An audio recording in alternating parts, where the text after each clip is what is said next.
Welcome back, ladies and gentlemen, to Talks of all types. tell them what we're discussing today. Today we're going to be talking about UFOs. Some little alien critters. So I hope you're excited. We are.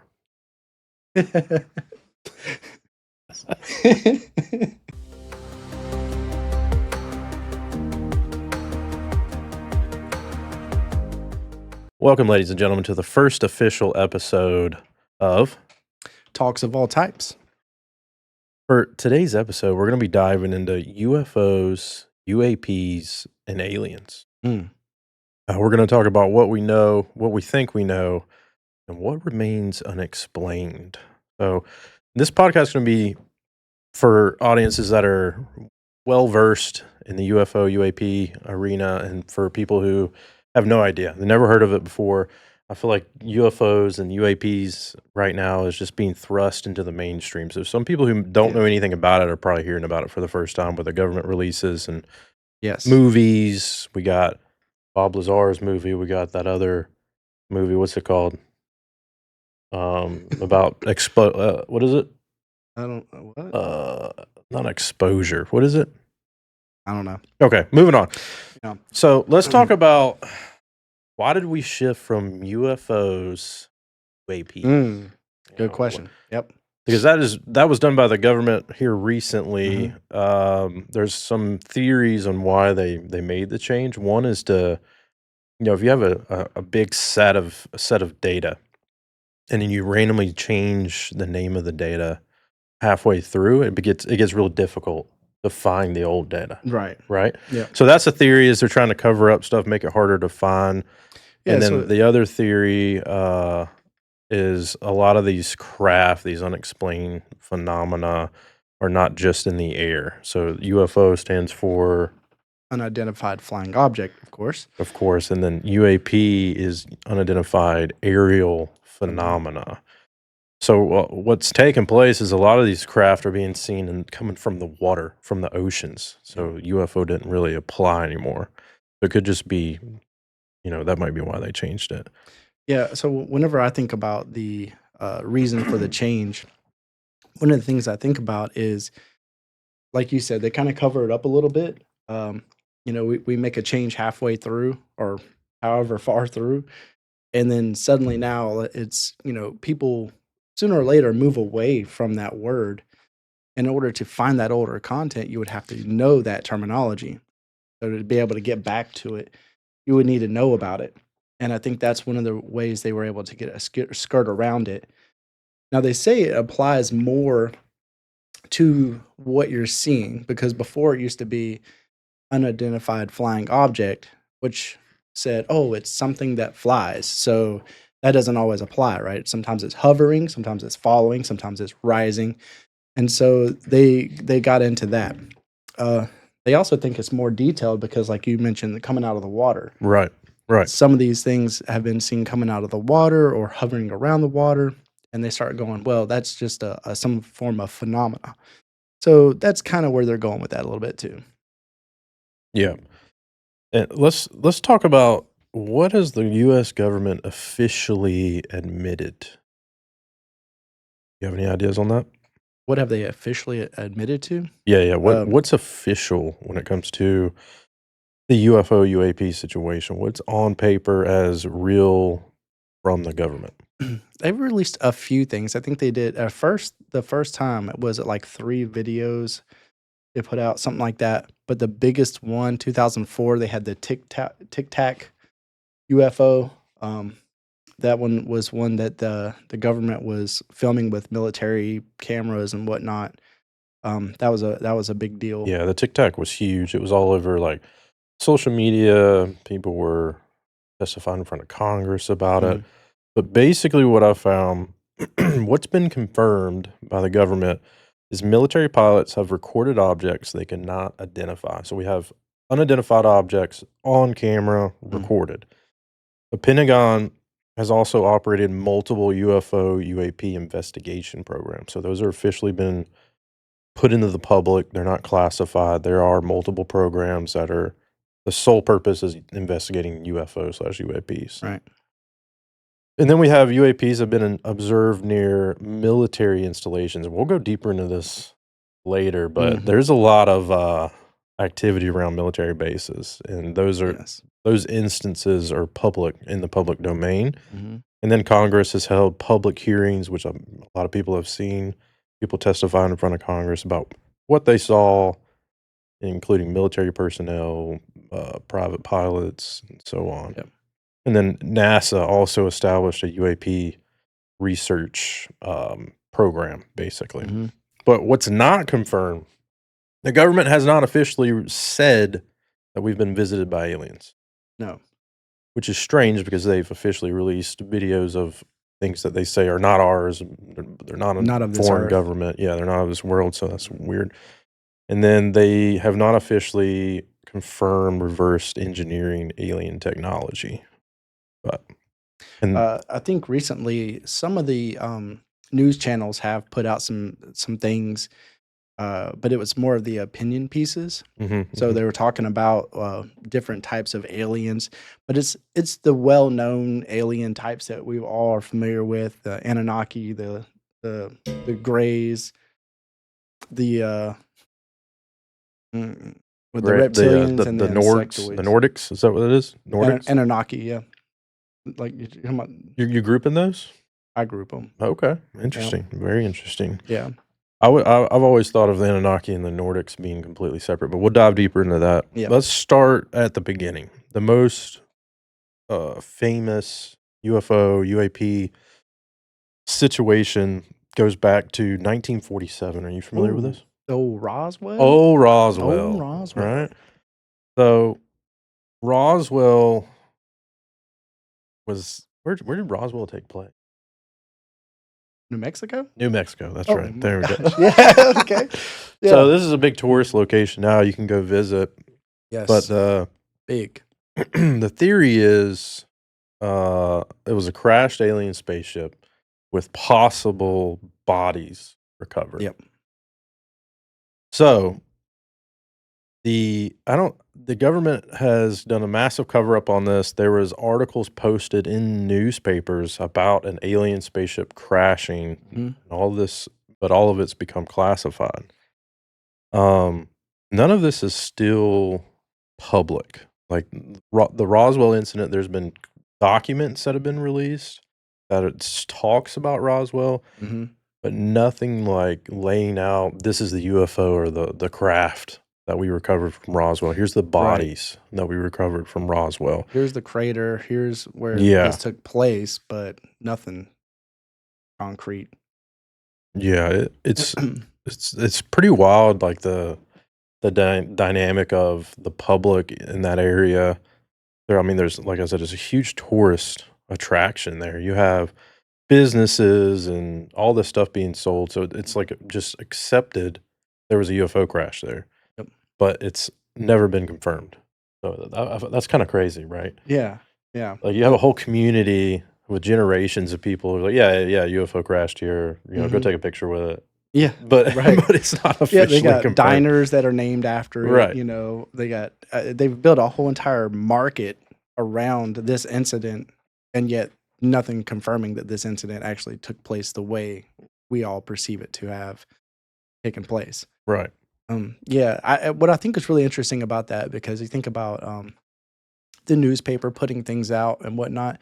Now I'm sidestepping a little bit off the aliens, but you know, it's kind of like whenever you find old papers that used to put out, what was it? The giants.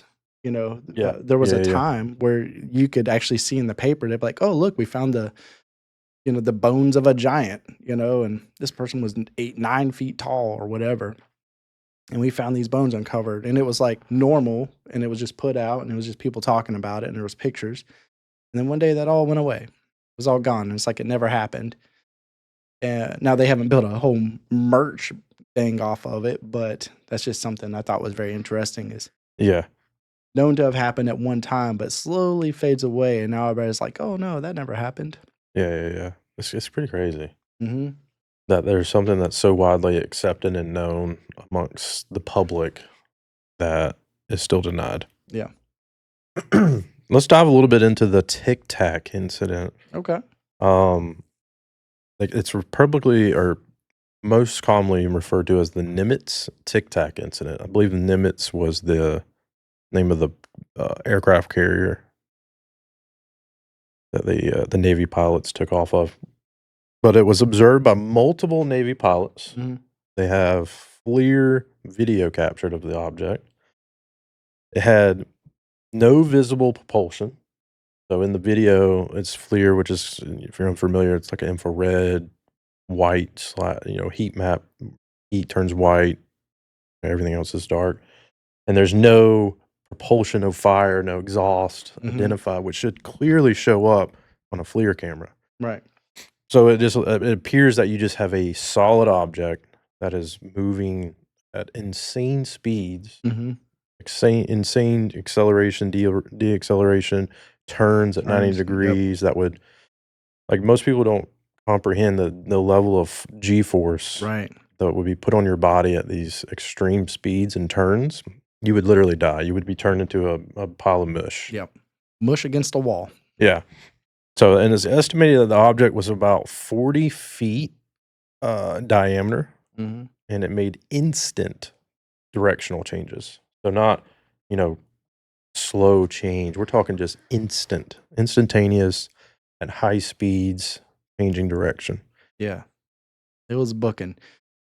Yeah, and the most compelling was the video. The video shows the object, the pilots. You can hear them talking about the object in the video. It's not just a silent black and white video of a who know object. Like, you can hear the almost excitement in the pilots' Mhm. voices and the concern. But what's so crazy about that is that which I've heard a lot of people talk about, is the safety. You have multi-million-dollar aircraft that are flying at incredible speeds, and there's an object that's just dancing around them. Right. You imagine how helpless you must feel in the state-of-the-art jet Mhm. that's leading the world in technology, and someone just dancing around you at will, and there's nothing you can do about it. Yep.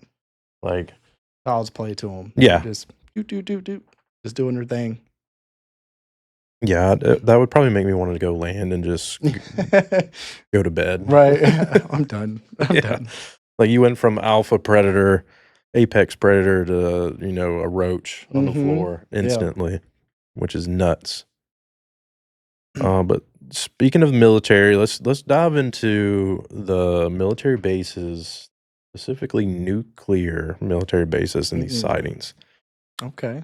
Yeah, what Tell me have about you it. heard about that? Oh, you tell me, man, because all I've heard mainly is that these bases, not necessarily nuclear, but just the bases having increased aerial phenomena, as compared to any other places.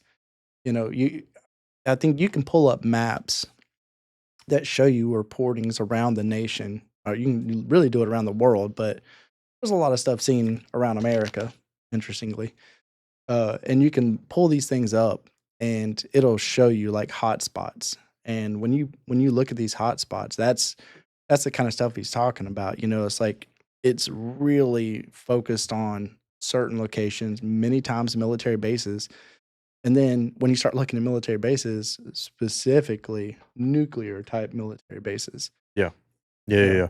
yeah. And the biggest issues is their ability to shut down our missile capabilities. Mm, So mhm, they're not only being spotted, and they were spotted in the United States, Soviet Union, mhm. and the United Kingdom over. And these are the only ones that, of course, communicated with us. It's probably been China, North Korea, all them. Oh, yeah. They just Oh, don't want to yeah. admit it. But not only are they seeing these craft on, catching them on radar, video, every detection system, they're showing up, but they're also disabling our ability to use the nukes, our biggest weapon that Right. The kind big of, boy. you know, Yeah. everybody's biggest weapon. Mhm. This is the number one thing you don't want to lose the ability to use, Right. right? We're Yep. not talking about, oh, we can't use our intercontinental Missiles. bomb or Yeah. something. Like, these are nukes. at nuclear facilities. They're supposed to be our leading technology. Mhm. So, very interesting, how they interfere with systems, shutting stuff down, shutting off radar, all kinda crazy stuff. And all that is also just to make sure we're clear, that is official, Yep. right? That's not conspiracy, that's not unofficial, that has all been confirmed by the government and Yep. released.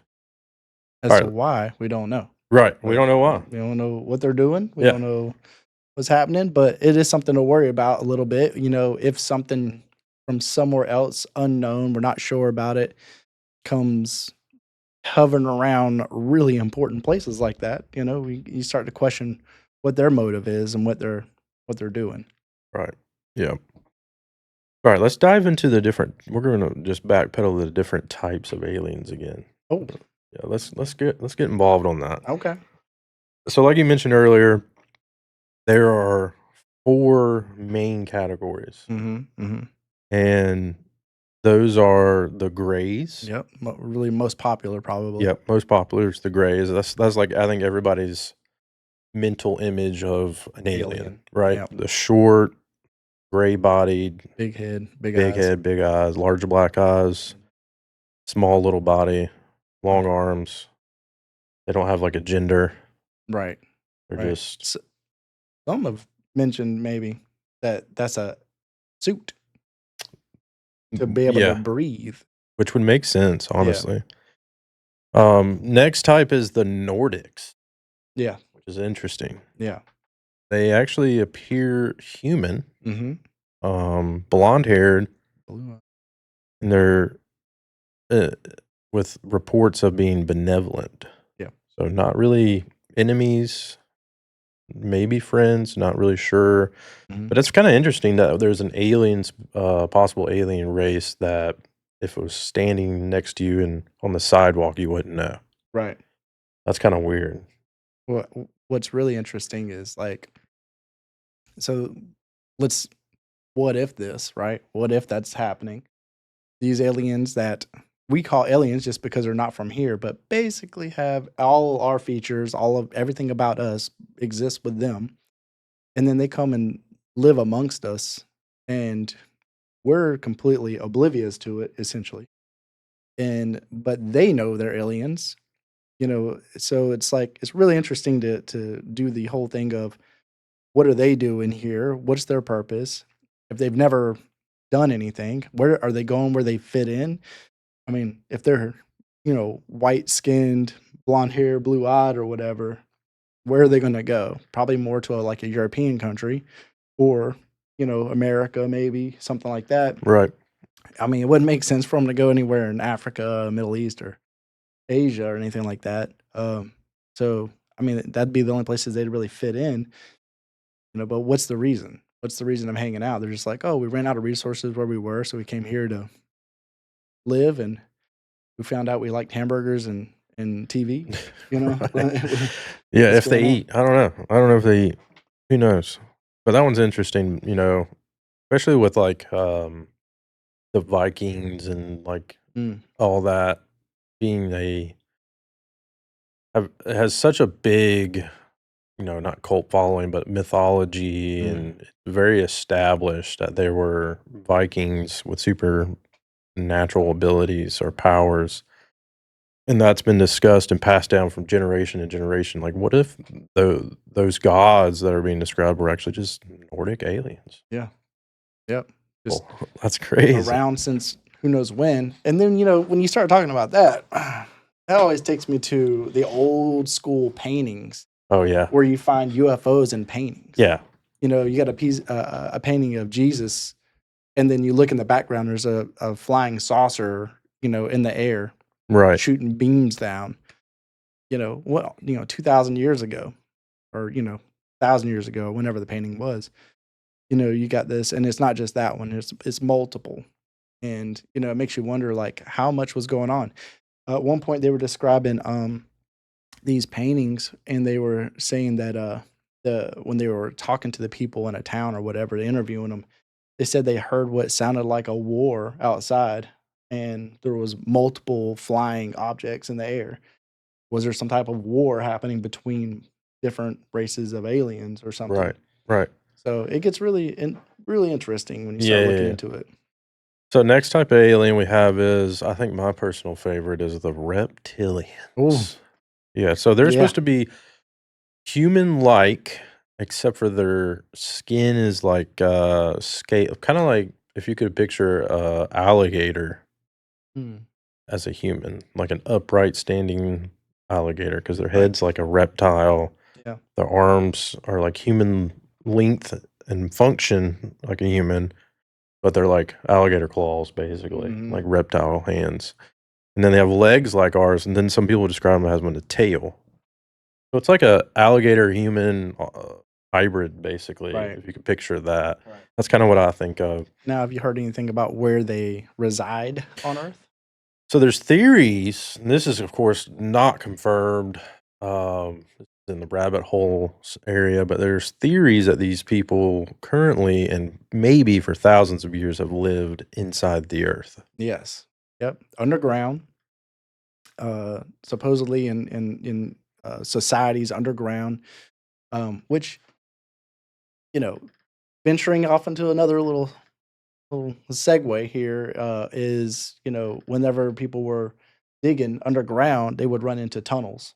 Yeah, So the speculation that the subways we built were they already there? yeah, We did we build the subways, or were they just already present and we utilized them? yeah, yeah, yeah, yeah. And then we'll cover that more on another Yeah. episode. But and then another kind of weird classification is the mantids, which is like a praying mantis, Yeah. basically, Insectoid. but human size Mm-hmm. that walks upright, Yep. which is wild. And probably eats its mate. Yeah, they've always said like if the praying mantis was our size, it would just be an impossible force. It Yeah. would just destroy everyone. I always think about that because, not a praying mantis, but I think about like a flea, right? Like how far fleas jump as compared to the Right. size of their body. Yeah. And it's like, oh my gosh. Yeah.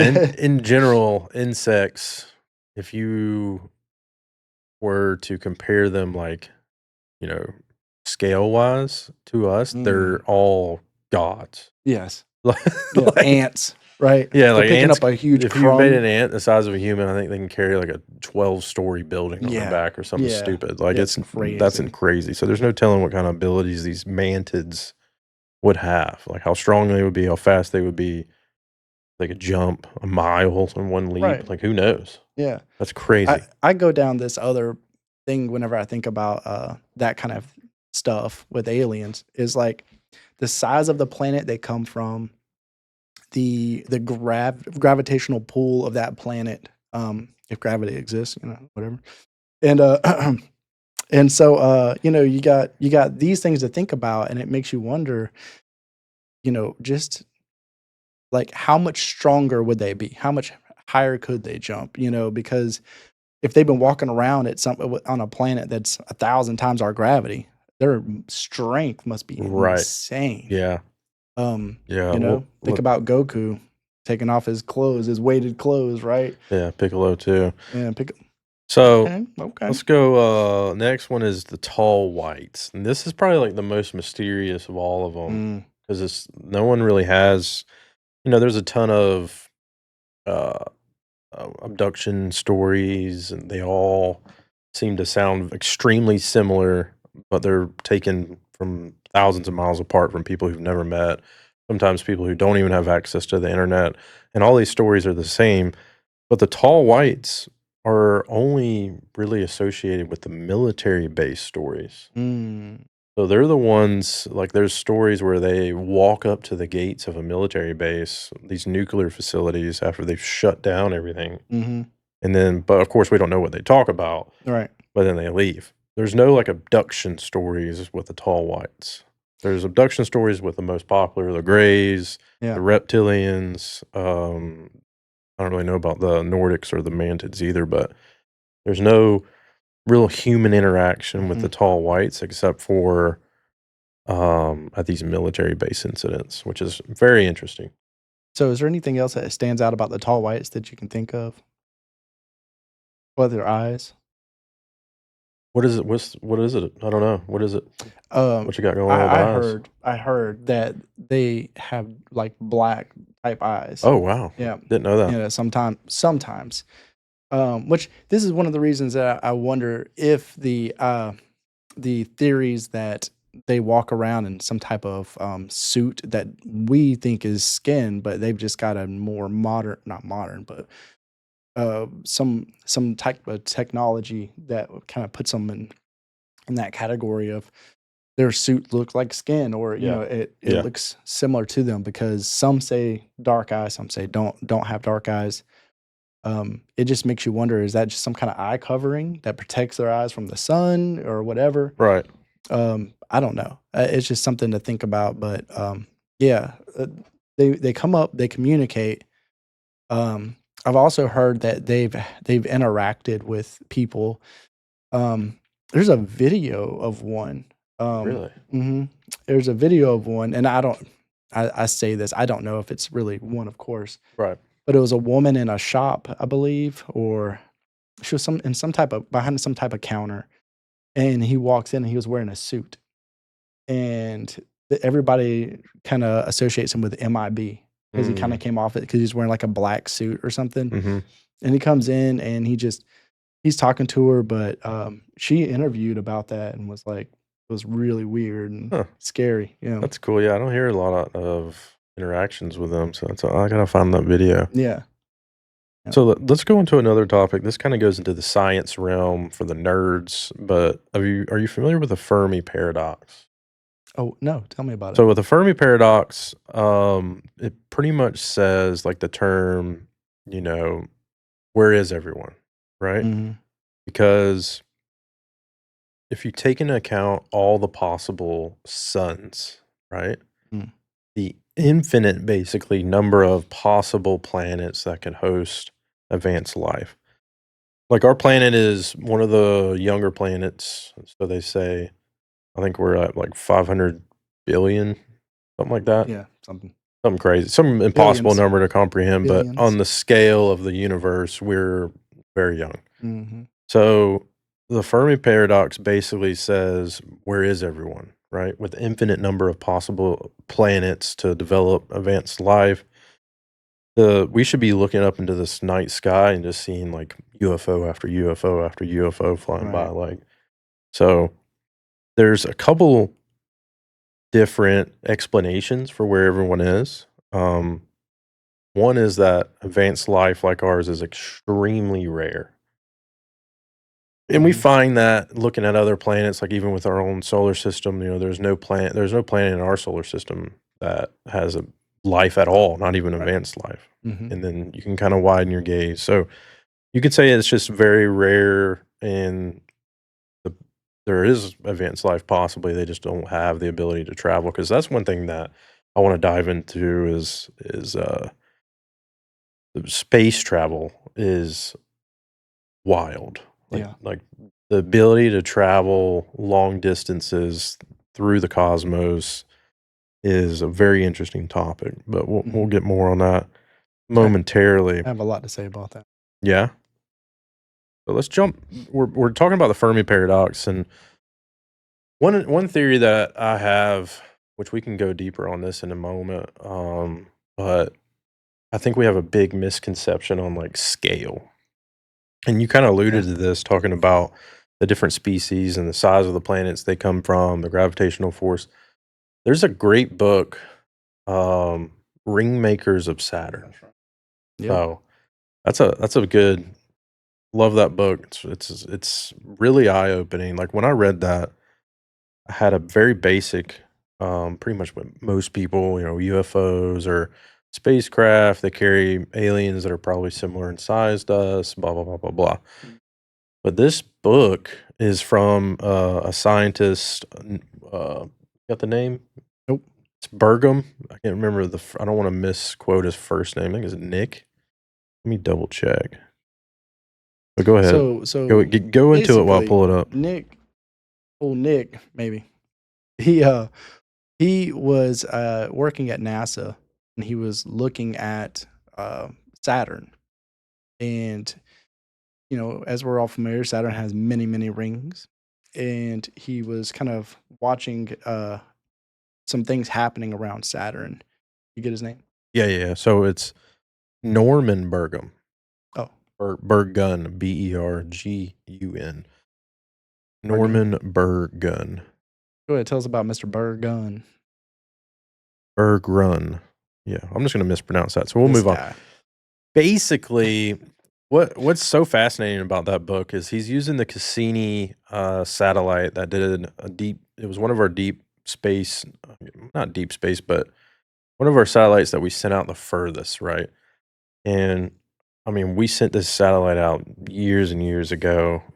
I probably should have the date, but I don't. But it was, 30, 40, 50 years later, we start getting these pictures back.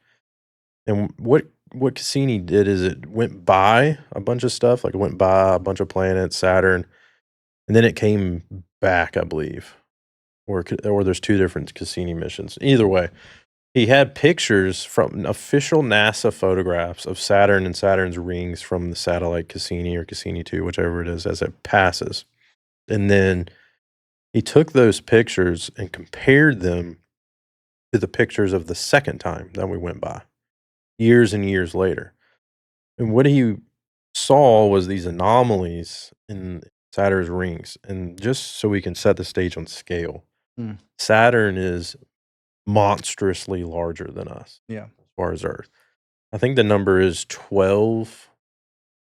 I'm pretty accurate on that. 12 Earths.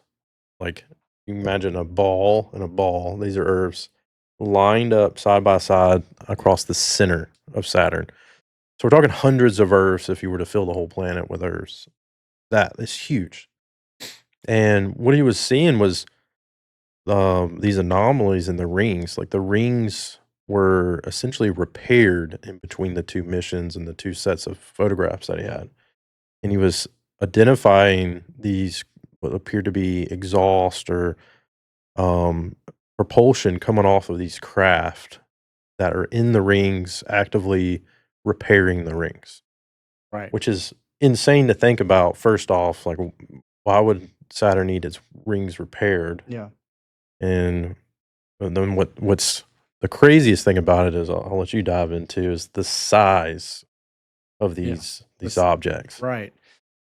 So, when you think about how big Saturn is and you think about how many Earths it would take to fill it in, and then you got these rings. I don't remember how many rings, 9, something like that. I may have just made that number up. Anyway, there's a lot of rings. And so it has all these rings that are being that are around Saturn. And you see this object, this craft, if you will, that's interacting with these rings. And where you may see a gap at one point in time, now this object was there, and now that gap is filled. And and our understanding of a ring is what, like, dust and particles and objects that have basically kind of got caught into a gravitational pull, and it's made like this ring around the planet, and they circle around, right? At least that's my understanding of what those rings are. And then you see, which doesn't make any sense. Well, like, what is it repairing? What would it be doing? So somehow it's interacting, and it appears to be fixing some of the gaps and holes or whatever, if you. And then when you start looking at the size of the object that's repairing these rings or interacting with them compared to Earth, you start to realize that this thing is absolutely massive. And when he was talking about the propulsion, the concern is, man, this thing is so large. Yeah. If it were to just drive by the planet Earth, Mhm. it would just incinerate the Earth. It would incinerate everybody on the Earth, right? If it was putting out heat from propulsion, if it were to be putting that out, it would just completely incinerate Earth, and you realize how small we are in the grand scheme, because when you widen your view a little bit Right. of the solar system, you start to realize how small we are compared to these other planets, Yeah. especially the sun. And then we find out our sun is actually one of the smaller suns, right? There's all these other suns out there that are way bigger, Yeah. and it kind of helps you kind of put yourself in perspective a little bit as far as like, how big we are in this solar system Yeah. or how small we are. Yeah, and so, a little bit on Norman Bergrun, former aerospace engineer, worked at NACA, which is NASA's precursor, and then he worked later at Lockheed Martin. So, what's crazy is those craft that he was and it was not Cassini. Oh, I will go ahead and correct that. It was Voyager, 1980 Voyager 1, Voyager 2. Those were the where he was getting these pictures from and making the comparison. So, basically, and what's really crazy is these craft are cigar shaped, Oh, and right, right. now we have declassified video, the Tic Tac, right? Yep. Cigar shaped craft. Mhm.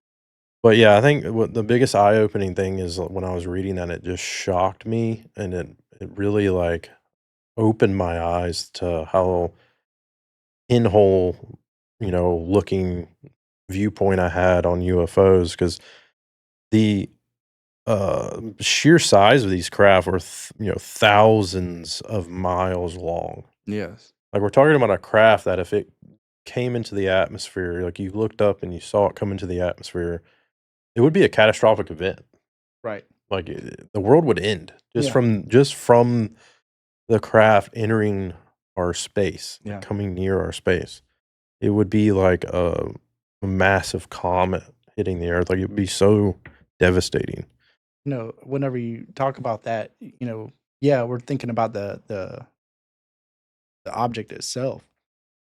But then my mind goes to how big are the beings on the object? Yeah, that's what I'm thinking. Like, are they or is it in proportion? Like, are the beings walking around the Right. size of skyscrapers, or are they Yeah. little people in massive craft? I, Yeah. I don't know. If it could be a number of things, but let's just say this craft is like our F-15, right? Like 1 to 2 people inside of it just flying it around. How massive are they? Yeah, We're a speck of dust to them. They would have no idea we're even there. We're probably smaller than ants to them. yeah. And one of the biggest things about the remakers of Saturn is he approached it in such a scientific, mathematical, engineering style. Like the book is dry. Like I'll put it bluntly. Going into the book, there's entire sections I don't even understand Right, because it's so right. technical at a math level that's so much higher than I am. Because he was getting these dimensions and sizes and measurements like mathematically, like based on the photos, the zoom of the photo, the distance from the Voyager satellite to the ring itself, and doing all these mathematical equations to get the sizes. So it's not just like, "Oh, I think it's this big." Like, it's backed by science Measurements, and yeah, math. accepted by, thought leaders and real scientists. So Right, that's what's crazy, makes the book right. really stand out and his, credentials. Mhm. But yeah, let's move on to there's a theory called the zoo hypothesis. Okay. Talk about that. And the zoo hypothesis, basically we're a zoo for them, right? And Oh, that's why they don't interact with us. Like when right, you go to the zoo, you don't go up to the gorilla, shake his hand, and said, "Tell him about your culture." right. You just watch. You You just just yeah, yeah, observe, right. right? They're all in a we're all in a cage essentially, and they're just sitting there watching from a distance. Yeah, yeah, yeah. Don't fall in the cage. They we're a popular GPS coordinate that they throw in their navigation to be like to take the family to the zoo, Yep. and they Let's they go just watch watch them. us. Yeah. Look at these animals down there. Right. Like, that's a cool Yeah. hypothesis. I like that one. It keeps it light. It's not super dark because there's some dark Yeah. hypothesis. Right, right, right. What's his name? Tyson. Something Oh, Tyson. yeah, the scientist. Yes. Yeah, Or yeah, astronomist. astrologist. Astronomy? Anyway, um, he was talking about it. I think was it I might not even been him, but I think it was him. And he was saying like, think about what we learn as we progress through the ages, and go through school, Mhm. what comes naturally to us? It's kinda like, when our children, find a tablet or an iPad or whatever, how quickly they pick up on how to manipulate that. Right. Essentially, it's the same thing as, like, imagine, like, an alien life form, if their technology is really as advanced as we think it might be, if the things they've figured out, like, 'cause they're talking about, across space travel in reasonable amount of time, Right. you know? Our 2-hour drive to, go to wherever is a little bit of a hike, but it's reasonable for us. Is that what their travel is like? And and in comparison, what our kids are like for us to be at this level of technology, what are their kids like at that level of technology Yeah. at 3rd grade, essentially? Right. Is physics and calculus just something that, like, is stuff they're learning in kindergarten, that kinda thing. Yeah, and this is another thing too, like our oh, and it's Neil deGrasse Tyson. Neil deGrasse Tyson, we'll throw the name out there. Mhm. He's pretty interesting to watch. Yeah. Um, well, yeah, one thing that a lot of people don't really think about is, like, science, physics. Our entire understanding of science and physics is based on our planet, Right. the laws of our planet. Yep. So when you go to another planet that's, the temperature, average temperature of the planet is 3,000 degrees, Mhm. right? And its mass is 500 times our planet's mass. Like, physics doesn't apply. Like, can't Yeah. translate. Like, in some of these planets don't even have atmosphere. It's a whole thing. Like, Yeah. basically, understanding is so pinholed, Yeah. like keyholed, where you just You don't know what you don't know. right, right, There's there's a there's a whole bunch of information out there that we just have no concept of. We have no understanding of. Um, you know, when people talk about where life comes from, which that can be very interesting when we talk about aliens. yeah, But but one of the things that they talked about was the vent holes at the bottom of the ocean where mm, it spews out all this heat. They mhm, said that they were finding living particles coming out, and it kind of made people wonder, like, how are things even surviving in the temperatures of these vent holes, which are coming out like several thousand degrees right, Fahrenheit, and it makes you go, well, man, if something here can live like that, how is it doing it? And then that means it might be possible to do that on another planet for some other thing that's developed into what we are yeah. here. Let's let's jump into a topic that's we could do a whole episode on by itself, but so Mhm. we'll touch the high points. It's ancient aliens. Oh, So we're talking yeah, about popular show. the pyramids. We're Mhm. talking about Anunnaki. Yeah, We're talking about um, uh, you know our advancements in technology. That's another thing I want to talk about. yeah. So The big jumps in technology in the yeah, last 150 years. yeah. So I went to school, got an IT degree, right? Mhm. And so I never thought about before pursuing that is how do we get to um, like the microchip, right? Yeah. The steps that we did just is insane. Like Mhm. we go from basically light bulbs um, to electricity and information basically just running through the air. Okay, yeah.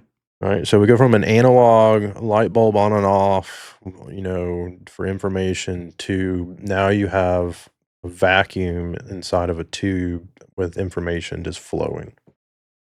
So, similar, how I what I think about whenever I think about the jumps in technology is we went from sending things through, like, Morse code essentially, right? Yeah. Like, little taps and things like that, signals that can be sent out and tells us information. And like you said, light bulbs, right? Which we understand is pretty simple, right? It's a current running through, and there's a switch that either cuts that current off or keeps it going, whatever.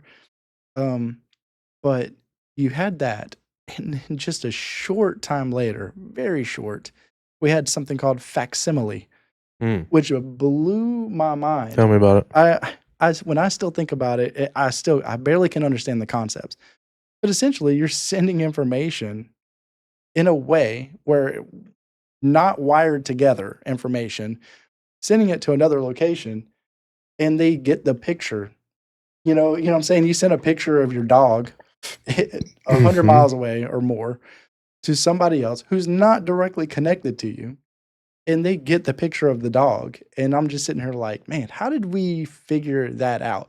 Hey, if I put this in here at this phone number and somehow the information," and I'm sure I could Google this and it would explain it to me in some kind of way, but it's still really mind-blowing that we went from making light bulbs and, to suddenly I'm sending images, all the way across the world to somebody wherever. Yeah. It's just wild. Yeah, yeah, yeah, like, we've basically created the transporter.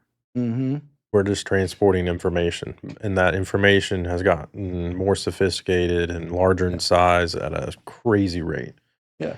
Like, we went from Morse code, right, sending information, transporting that by wire, Mm. sounds, just clicks and Yeah. sounds, to in 50, 60 years to sending video and audio wirelessly through the air from point A to point B almost instantly. Like, what? Yep. It's such an interesting jump, and, we're not even really going into the real advances of technology right now. Yeah. We're talking about the basic stuff, Yeah, yeah, yeah. You start talking about the size of phones and how they dwindled down from the car phone that was wired, Yeah. which we thought was amazing, to suddenly now we have phones in our pockets that has access to the internet and to it just Yeah. and they keep getting smaller and smaller. Honestly, the only reason we're not smaller is because they'd be impossible to keep up with. Yeah. I think they keep them the size they do for that reason. Yeah, and like I was saying earlier with, like, that analogy of lights or whatever, but we went from what I was talking about was the vacuum tubes. The Mhm. vacuum tubes were basically light bulbs, Right. right? And it had on and off, Mhm. right? And that was what the original computers were. They were information was transmitted with these vacuum tubes by on and off, and that was in the early 1900s, and then in 1947, so 47 years later, we invented the transistor.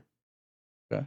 All right, and the transistor was a huge advancement. Mhm. All right, it took 40 years to go from a light bulb to a electrical device, basically, Right.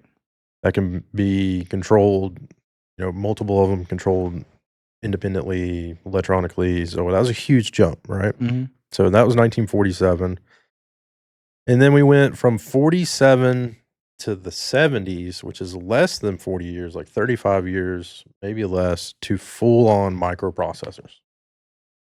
Right. Right, right. So you have a transistor, which is like, I mean, your outlet, or not your outlet, but your switch for your light in your room. That's like a transistor behind it, like an on and off switch that can be controlled, but you can control it electronically from somewhere else. Yeah. To full on microprocessors. And the microprocessor thing is astounding when you look at those videos of them zooming in. Yeah. It's like a never ending zoom. Right, right. Like it, I don't know if all those are legit. So they found out that some of those were debunked. Okay. The one Okay. that goes down where it's like, it's a complete city down here, and then Yeah. they zoom in more, it's another city, Yeah. Well, essentially. it's still astounding. Like when Right, you're right. zooming in and you're seeing these tiny little tubes and you're seeing all this structure that has to be built under a microscope. Yes. Like, Yep. or a machine makes it at such a small, tiny, tiny microscopic level. In 35 years, we jumped to that, and then once the microprocessor was in, it was game on. Like cell phones, laptops, it just Right, got right. smaller and smaller and faster. So, what happened from the semiconductor in the 1930s to 1940s to 1970? Right. Yeah. Roswell. Oh, yeah, 1947, right? Wha Roswell, and then the massive, uptick in UFO sightings, Yeah, right? yeah, And yep. some people are kind of paralleling that with the use of nukes, right? Okay. So we nuked Japan. Mm. We tested nukes in the atmosphere. Yeah. Most people don't know we nuked, the moon. Mhm. Yeah, we nuked that. We nuked a bunch of stuff when we once we figured out how to use them, we used them. Yeah. We were nuking water, we were Yeah. nuking the sky, we were Yeah. nuking places, You know and then what's so funny about that though? I just gotta say this. I thought it was mind blowing to me was we had all these footages of um of the nuclear bombs going off. You know, they had like these little fake towns set up and they're blowing them up and it's like a dang hurricane oh, hitting them and yeah, all yeah, that. yeah. Yeah, I know what And you're talking then about. we find out that All that's that fake. didn't happen. Yeah. Because we're like, how did the camera Yeah, that's the stay? question, like, Yeah, like the one person's like, "Hey, man, why is the camera still running?" Like yeah, this impossible force that just is wiping away entire towns and stuff, and Yeah, then the camera's just like, "No, I'm good. I got this. I'm yeah. not moving." You know how long I was watching those thinking they were real until someone said that? Yep, That's what's I was in crazy. that same boat. Yeah. So, what do you think about the coming out of the water stuff? Oh, What do you think coming out. about that? I mean, because I've seen so many videos Yeah. of the going in and out, So, disappearing. do you think that's, Atlantis? Or do you think it's Mm. aliens who came here in the '40s, built bases, or you think they've been here forever, Oh, came there it out in the is. '40s, Gotta like be the one right there. Yeah, I would think, you know, because there's so many directions it could go. yeah, Have they been here basically since forever? yeah, And we've before just us. been growing around them, our civilizations. You talk about Atlantis. Some people think they found Atlantis, but it's actually like, I think Africa or something. Yeah, There's some desert there yeah. that has like the The exact rings and layout. yeah, yeah. So, Sahara Desert? I make that up? Anyway, I don't know. so some desert over there supposedly is potentially Atlantis. But you have all these sightings of these uh, objects going in and out of the water at huge, massive speeds, Yep. um, and not making the splashes you would think. Yeah, that's one thing is the speed that, like, an official, you know, government released Mhm. document describes a football field sized There craft we go. moving at, what was it, like 100 something miles an hour, like over 100 miles an Probably hour over, yeah. underwater with what it appeared like 0 resistance from the water. Right. Like, it wasn't like something's moving that fast slightly below the water, there'd be a massive wake, like tidal Yes. wave, and it wasn't doing that. It wasn't causing, like, an effect on its environment Mhm. around the craft. It was just traveling through the water as if it was air. Yes. And then Yeah. there's multiple, Navy personnel who have seen these craft come out of the water and testified in front of Congress, and, I think that's the most interesting. Like, the space stuff's fun, but when you get really into, like, space travel, Mhm. like, for example, we'll talk about this for just a second here. With space travel, what people don't understand is, alright, can they develop something that travels, from point A to point B, galaxies or that distance. Sure, they could, but if you travel that distance, unless there's technology, of course, that we don't know about, time continues, right? So, Right. like, for example, when we're using our massive, most sophisticated satellites, and they're looking, whenever they talk about looking further out in the universe, they always associate time with it. They're like, Right, right. they're like, Light hey, we're years? looking 30 million years ago in the distance, Right. not we're looking trillions of miles away. Mhm. That's the craziest thing to talk about. Right, Like, that's right. that's what really gets me going Usually is it's light years, right? That's the yeah, number because what the or happens is the when the closer you travel to the speed of light, the slower time passes for the person traveling. yes. Everyone else's time travel is the same. So, like, have you ever watched the movie Interstellar? You ever watched the kids movie, with, what's his name? Buzz Lightyear.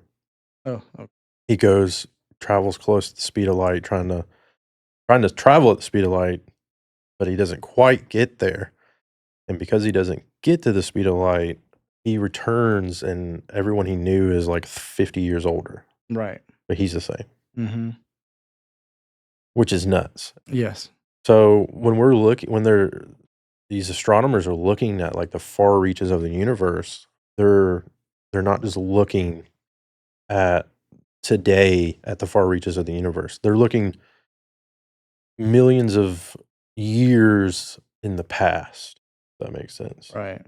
Because the light that they're using, we use light as our for our detection for our telescopes, these massive telescopes. They're just super sensitive to light, basically. That's how Yeah. they're able to pick these things, these planets, these suns, these universes up. Mhm. So the light takes time to travel to us, to Yeah. be seen. But what they're seeing is millions of years old because that's how long it takes the light to get here. Right. Yep. So So if somebody was 2,000 light years away and they looked at Earth, they'd be seeing Jesus. Okay. basically, yeah. You And know? that kinda helps with the Fermi paradox. It's like, where's everyone at? Well, until they actually come here, like, say someone wanted to visit Earth right now, and they're at 1,000 light years away. By the time they get here, it'd be 5,000 years later, like, Yeah. or more, like, substantially more. Mhm. So, they would have had to leave millions of years ago, basically, to get here Yes. now, Yep. which is really insane to think about. Yeah. It's So, funny how it all kind of loops back, and one kind of touches on another essentially. yeah. It's very interesting because where are they? Well, we're looking in the past when we're Yeah. Yeah, yeah. which is wild. Yeah, super insane to think about. Any closing thoughts? All right, so I do have one more thing I wanted to bring up. Do you have any experiences personally with UFOs? I do. Let me tell you about it. Okay. When I was a small child, I mean, we're talking, I don't know, 8 years old probably, maybe younger, maybe older, give or take 3 years. Riding in the back of the car, right? Okay. Four-door sedan. I don't remember if we're on the interstate or where. I don't even remember where we're going, right? Yeah. Had a friend, I'm still friends with this person today. Maybe one day he'll come on the podcast, probably not. But Yeah. we were both in the back seat. Mm. We both witnessed a large, typical dish-shaped UFO, lights, bright lights, very bright lights, underneath it. And it came down in front of us, low enough to where you could see it probably several hundred yards away, of course. And it was probably, I don't know, 3 buses or something like that, 2 buses as far as scale, right? You line up 3 buses. It was pretty big. Oh, you're saying it was the length of 3 Yeah, yeah, buses. yeah, Okay, yeah, yeah, okay, but okay. circular, Okay. like a traditional UFO Circular. shape. So Got it. I was just trying to give you a scale. Mhm. And I mean, we both looked at each other like, and so it came down, we saw it, and then it just blasted, like gone. But you didn't hear anything. No noise, He added his own sound effect. yeah, the sound effects were completely in my mind. Added those. Got it. No noise, no disturbance on the ground, no Yeah. dust. It was like it was How far away was it? a couple hundred yards maybe. Not very far. That's not far at all. No, not very far. Like For you that could type of see it. You experience, could that's see the not far. craft in detail. Yeah. Yeah, so then it just blasted off without any propulsion or anything, so it just moved quickly. Mm. And yeah, that's really my only experience outside of like, being outside at night, looking in the stars and seeing a weirdly colored flashing or just colored star. You look away and then it's gone, right? Or you'll see like what appears to be a star similar size moving and then gone. Outside of those that I've seen on occasion at nighttime, that's the only real UFO experience that I have. What about you? What do you got? Okay. I'm glad you asked. Uh, so I've never seen anything. I don't think that's not true. I have seen one similarly close to what you just explained. Uh, a long, long time ago, give or take 3 years. I was around 12, and, I used to work out in my backyard all the time. I'd always be doing kung fu in the backyard, and, late at night, doing my thing, and I remember I was, hanging out with a buddy of mine, and, I don't remember what we were doing, beating each other up in the backyard. It's Mhm. nighttime, I don't know, Mhm. 9 o'clock, 10 o'clock, something like that. Mhm. It's dark 30, you know what I mean? And, so anyway, we're hanging out in the backyard, we're fighting or something, and I remember yeah, and I remember looking up, and now the way my yard was is, it wasn't big, but I had a line of trees that kinda went around the sides of it, and the back was actually, like, woods. So, basically, all I have is, like, this snapshot of the sky above me. Not not like I can't see a long ways in either direction. And, I remember whatever we were doing, something caught my attention above me, and I looked up real quick, and it sounds so weird to explain it or to say it, but, like, how I think of people who used to, like, draw rockets, how I drew rockets when I was a kid is I would do, like, this, shape of, like a little circular part, a tall circular part, and another small circular part next to it, like boop, boop, boop. Anyway, all right. So anyway, that's how I drew rockets when I was a child. I don't think there's any rockets that look like that. I just that's what I did. It looked like that. It Mm. had that shape to it. It was like long oval, and it looked like it had two smaller cylinders on the side. Hmm. But here's the crazy part is it wasn't like, oh, it was just metallic object dark in the sky with lights around it. The whole thing was lit up. Mhm. It looked like a Mm. dang light bulb. Yeah, It yeah, yeah. was like it might as well have had filaments coming through that thing because it was just so bright. And I just remember going, "Oh my gosh!" Like it surprised me Mhm. because, like you said, mine was only well, it seemed like it was only a few hundred yards away. Like it Right. was not far in the sky. And like yours, I never heard anything. I didn't make sound effects in my head though. It was just that. It was just a, glowing cylinder-like thing, rocket shaped in my head as a little baby child. But, I remember it going over silently really quickly, and I remember running to the front yard to, try and, like, catch a glimpse of it. And at the time, I lived way out in the farmlands, I guess you would call it. And, it was just like, nothing but fields in front of my house, just like farm fields and a long dirt road. And I remember running out to the road so that I could actually see down, like down a ways. But when I got out there, I didn't see anything. So that was my big one as far as like seeing something close. But I have one other one where around that same age, you were talking about, like, lights that look like stars or whatever, Yeah, yeah. whatever. Mhm. Yep. Yeah, I had a similar one to that where, we had this was in South Carolina, and, there was this bridge they shut down. It used to be like an interstate bridge or something, or at least a highway bridge of some sort, and I was young, you don't pay attention to that kinda stuff.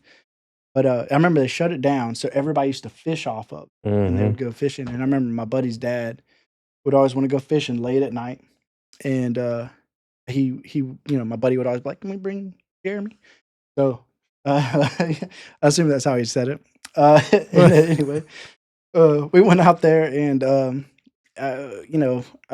a kid, so I get distracted easily, we fish for an hour or 2, and then I'm just like, "Let's go do cartwheels," or whatever I was doing.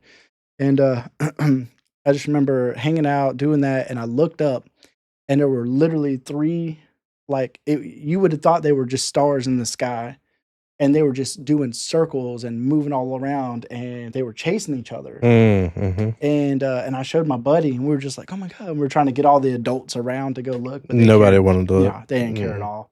They're like, "Look how big my fish is." Mhm. But that was it. And, but I you know The rocket thing, I couldn't explain what that could have been, but I really couldn't explain the 3 dots Yeah. chasing each other. You know, like, what? There was no drones back then, you know what Right, I'm saying? right. Like, We're old. yeah, old, ancient, okay? Technology didn't exist like that. Oh, it may have been in the military. It may have been in the military. Maybe, 'Cause but we're talking about what, 90s? yeah. Yeah, we're in the 90s, so I don't know if drones were a thing in the 90s in the military or not, but if they were, I don't know why they would be over that lake, Right. but, I was near an Air Force base. Ooh. You know, we Mm. talked about that, how sightings are near Air Force bases. Yeah, they're always near bases. Shaw Air Force Base. Mhm. They got nukes there? It up. Danger.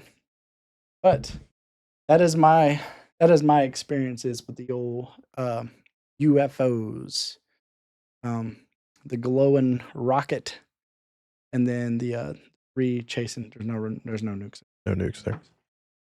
It's a training base, it's not real. But yeah, but that's my experiences with UFOs. Heck yeah, dude. Yeah. Well, I think this was a great episode. And we got a lot of information in. Yeah, yeah. Yeah, a Um, lot of fun, good times, good reminiscing, yeah, thinking about younger days. yeah. But, So, I think we're ready to wrap it? yeah, let's wrap it up, Let's man. wrap it up. Yeah. Come by and check out the next episode. That's coming out, probably at the same time this one will. But, Yeah. so you'll get a twofer for our initial yeah. launch. Yeah. It's gonna be about tell them what it's gonna be about. Our next episode is gonna be about cryptids. Mm. Broad subject, broad amount of information, just so much to talk about when it comes to cryptids, but I think, we're gonna try and, like, focus on a specific area of cryptids. Yeah, I have no knowledge in this area, so it's gonna be It's really just cool. fun to talk about, man. Yeah. You know, we don't have to get crazy with it, it's just gonna be a lot of fun. Oh, we'll get crazy. What? What? Alright. So stick around for the next episode, and thanks for hanging out with us on this one. Yeah, thanks, guys. We'll see you next time. Yep, bye-bye.